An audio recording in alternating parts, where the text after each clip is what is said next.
오늘 모세가요 이스라엘의 중요한 7가지의 절기 중에 특별히 유월절 그리고 칠칠절 그리고 초막절 이 3가지의 절기를 언급하고 있는데요. 이 3가지 절기의 특징은 그 자리에서 지키는 절기가 아니라 예루살렘으로 올라와서 지키는 절기라는 특징이 있고요. 또 왜 하필 이 3가지의 절기를 지금 언급하고 있는지 우리가 말씀을 보면서 살펴보도록 하겠습니다. 이제 6월절 여러분 잘 알고 계시죠? 전 처음에 교회 왔을 때요.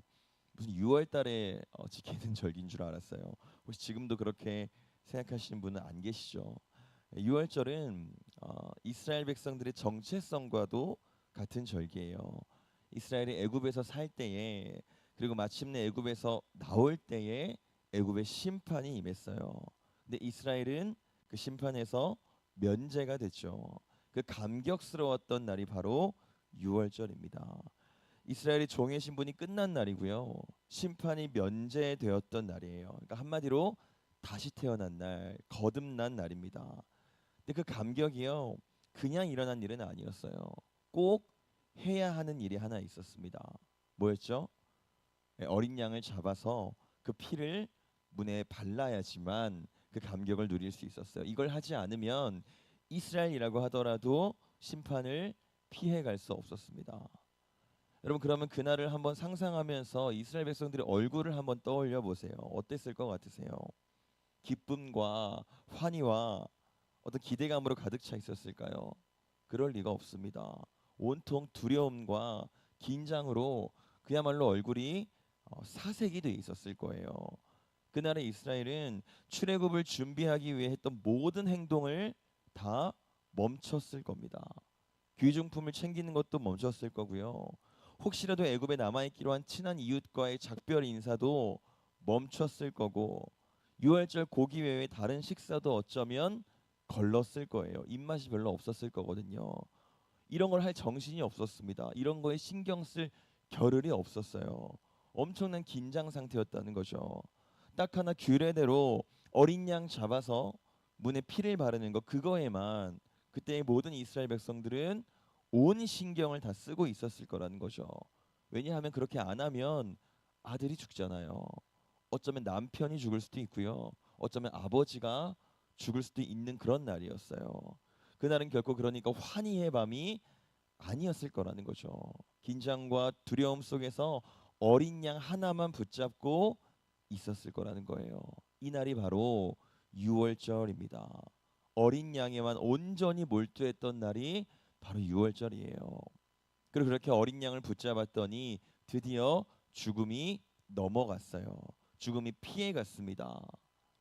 그럼 이제 끝났을까요? 이제부터 환호를 올렸을까요? 아니에요. 애굽을 탈출했는데 애굽을 나왔는데 파라오가 포기하지 않았죠. 곧바로 쫓아왔잖아요. 그럼 쫓기는 와중에 배고프니까 밥 먹겠다고 반죽해서 누룩 넣고 숙성시키고 숙성시키는 동안 상 피고 돗자리 피고 숟가락 놓고 또 우리가 맛있는 거 먹을 때는 어떻게 하죠? 벨트도 이렇게 풀잖아요. 그런 것처럼 밥 먹을 거니까 벨트도 풀고 이스라엘 백성들이 그렇게 했을까요? 그런 사람이 세상에 어디 있겠어요? 별로 살고 싶지 않은 사람만 그렇게 했겠죠. 숙성할 시간이 없습니다. 그냥 딱딱한 빵을 억지로 씹는 거예요. 배만 그냥 채우는 거예요. 벨트 풀 시간이 어디 있겠어요? 지팡이 잡고 신발도 다 신고 벨트도 그냥 메고 있는 채로 급하게 먹는 거예요. 선택의 여지가 없습니다. 뒤에서 애굽이 눈에 불을 켜고 쫓아오고 있잖아요. 이게 바로 무교절이에요. 6월절 다음에 곧바로 지키는 무교절을 이런 식으로 하나님이 지키라고 명하셨습니다.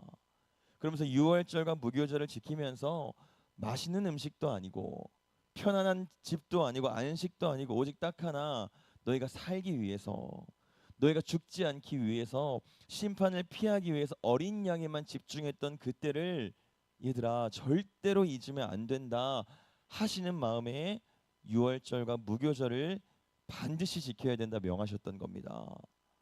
이렇게 생각하면 6월절도 얼굴이 사색이 될 정도로 두렵고 무교절도 고난이고 좋은 게 하나도 없는 것 같잖아요.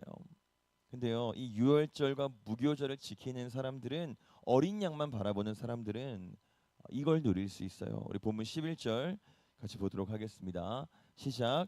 너와 내 자녀와 노비와 내 성중에 있는 레위인과 및 너희 중에 있는 객과 고아와 과부가 함께 내 하나님 여호와께서 자기의 이름을 두시려고 택하신 곳에서 내 하나님 여호와 앞에서 즐거워할지니라. 아멘.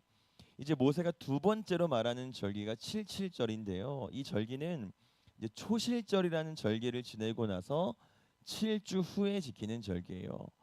여러분 보리랑 쌀이랑 밀 중에 가장 먼저 수확하는 게 뭐죠? 보리죠.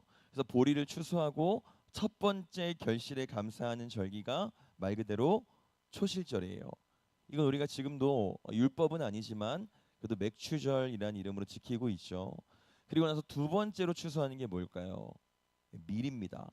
바로 초실절을 지내고 7주 후에 밀을 추수하고 드리는 절기가 지금 모세가 말하고 있는 77절이에요. 여러분 지금 이 절기를 모세가 말한다는 건요. 이 절기를 지금 언급하고 있다는 건 사실 여전히 광야에 있는 이스라엘 입장에서는 상상도 안 되는 일이에요. 여러분 이들은요. 하늘에서 떨어지는 그냥 하늘에서 정말 매일 아침마다 내려오는 만나나 먹어봤지 스스로 추수해서 결실을 맺어본 적이 단 한 번도 없는 민족이에요. 그러니까 지금 모세가 77절을 지키라 이 말은요. 엄청난 설렘인 겁니다. 어쩌면 환호성이 터져 나올 만한 일이라는 거예요. 아 정말로 이제는 젖과 꿀이 흐르는 약속의 땅에 들어가는구나. 이제 정말 실감이 날 거라는 거죠. 그래서 우리가 방금 읽은 본문이 이렇게 말하는 거예요. 내 하나님 여호와 앞에서 즐거워할지니라. 어떻게 안 즐거울 수가 있겠어요. 근데 이 즐거움을 누릴 수 있는 조건이 어떻게 된다고요? 유월절과 무교절을 지키는 자라야, 어린 양을 바라보는 자라야 누릴 수 있다는 겁니다. 여러분 어린 양만 바라보는 게요 결국 쉽지가 않아요. 어린 양에게만 집중하는 게 쉬운 일이 아니에요. 거기엔 두려움도 있고요. 우리를 삼켜버릴 것 같은 애굽도 있습니다. 세상에 가득한 문제들이 기세등등하게 우리를 무너뜨리려고 늘 지척에서 찾아온다는 거죠. 그래서 어쩌면 어린 양을 보기보다는 당장 애굽 왕에게 가서 항복하는 게 더 나은 선택이 될 수도 있을 것 같아요. 약속의 땅은 멀기만 하고 애굽 왕은 가까운 곳에서 나를 위협하는데 어떻게 어린 양만 바라보겠어요? 여러분 어떻게 하시겠어요? 근데 그럼에도 불구하고 어린 양을 보는 자는 어린 양을 바라보는 자는 반드시 여호와 앞에서 큰 즐거움을 결실의 즐거움을 누리게 될 거라는 겁니다. 그런데요, 또 우리 너무 약하죠. 너무 약해서 또 어느 순간 이 결실에만 눈이 멀어버리는 사람들이에요. 어느 순간 어린 양은 또 다 잊어버리고 우리가 어떤 은혜를 받았는지도 다 잊어버리고 잠시만 결실이 없어도 혹은 결실이 너무나 많아도 우리가 받은 은혜를 자꾸만 잊어버려요. 이제 모세가 세 번째 절기를 말하는데요. 우리 13절 같이 보겠습니다. 시작. 너희 타작마당과 포도주 틀의 소출을 거두어 들인 후에 이래 동안 초막절을 지킬 것이요. 아멘. 이제 유대인의 달력으로 7월 10일에 대속죄일이라는 절기가 하나 있는데요. 1년에 딱 한 번 대제사장이 이스라엘 백성들의 죄를 속죄하기 위해서 지성소에 출입하는 날이에요. 굉장히 엄숙하고 긴장되고 모든 이스라엘 백성들이 가장 두려워하는 날입니다. 스스로를 아주 괴롭게 하는 그런 절기예요. 그리고 이 절기가 끝난 직후인 7월 15일에 지금 모세가 세 번째로 말한 초막절이라는 절기를 지킵니다. 이 절기가 정말 독특한데요. 이제 모든 추수가 다 끝나고 나면 초막을 하나 만들어서 7일 동안 거기에 들어가서 이제 사는 거예요. 하나님, 올해도 추수를 잘 끝냈으니 즐겁습니다. 감사합니다 하면서 내년에도 우리를 도우셔서 지키셔서 풍년이 있게 해주세요 하는 마음으로 이 절기를 지키는 건데, 여러분 이 절기를 무슨 이제 캠핑 같은 걸로 재밌는 걸로 생각하시면 안 되고요. 그 초막을 짓고 나서요 잠만 자는 게 아니었어요.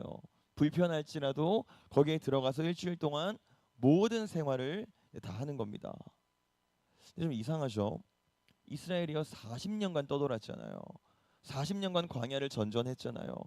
그리고 나서 이제 약속의 땅에 들어가고 나면 간신히 이제 지붕 있는 집에 정착한 그런 민족들인데 하나님 또 굳이 다시 밖에 나와서 텐트 치고 일주일 동안 살아라 하시는 거예요. 그리고 하필 그날이 또 추수가 끝난 가장 기쁜 축제의 날이에요. 가장 즐거운 날이라는 거죠. 그 가장 즐거운 날에 다시 텐트 치고 나와서 살라는 건데 여러분 이건 왜 그랬을까요? 기억하라는 겁니다. 또 한편으로는 민망해하라는 거예요. 제가 초막절은요 대속죄에 이어서 곧바로 드리는 절기라고 지금 말씀드렸죠. 그러니까 초막절 직전에 이스라엘의 마음은요 죄에 대한 부끄러움으로 가득할 거예요. 그리고 나서 이제 추수의 기쁨을 누리는 초막절을 지키는 건데 그럼 한번 생각해 보세요. 어떻게 지금 이스라엘이 이 판벽한 집을 짓고 추수를 끝내고 그 축제의 기쁨을 누릴 수 있겠어요? 이스라엘은 그럴 자격이 없잖아요. 희망 없는 애굽의 종이었고 또 광야에서는 수없이 범죄했고 가나안까지 오는 내내 불순종을 계속해서 일삼았던 사람들이 바로 이들이잖아요. 근데 어떻게 이런 사람들이 추수를 마치고 축제의 기쁨을 감히 누릴 수 있냐는 거죠. 이들은 그럴 자격이 없습니다. 그래서 기억하라는 거예요. 다시 밖으로 나와서 그 판벽한 집을 뒤로 하고 다시 밖으로 나와서 텐트를 치고 광야의 너희를 기억하라는 겁니다. 목이 뻣뻣하고 불순종의 민족인 너희임에도 불구하고 오직 하나님의 전적인 은혜로 너희가 이 말도 안 되는 기쁨을 누리고 있음을 얘들아 절대로 잊지 말아라 하나님이 하시는 거예요. 여러분 우리가 때마다 성찬을 하죠. 왜 할까요? 예수 그리스도를 기념하고 십자가를 기억하라는 거잖아요. 지금 우리가 호흡하고 여러분들이 이 자리에 앉아 있고 하나님을 정말 아무렇지도 않게 아버지라고 부르고 주의 은혜로 즐거움을 누리는 그 모든 이유가 우리 주님의 십자가 때문임을 감히 죄인 중에 괴수 같았던 우리가 그 십자가의 은혜를 입었음을 기억하라는 거예요. 그래서 십자가 앞에 선다는 건 늘 민망하죠. 그래서 우리가 그 앞에 서면 눈물이 자꾸 나와요. 그러나 우리는 잊지 않고 매일매일 십자가 앞에 서야 되는 사람들입니다.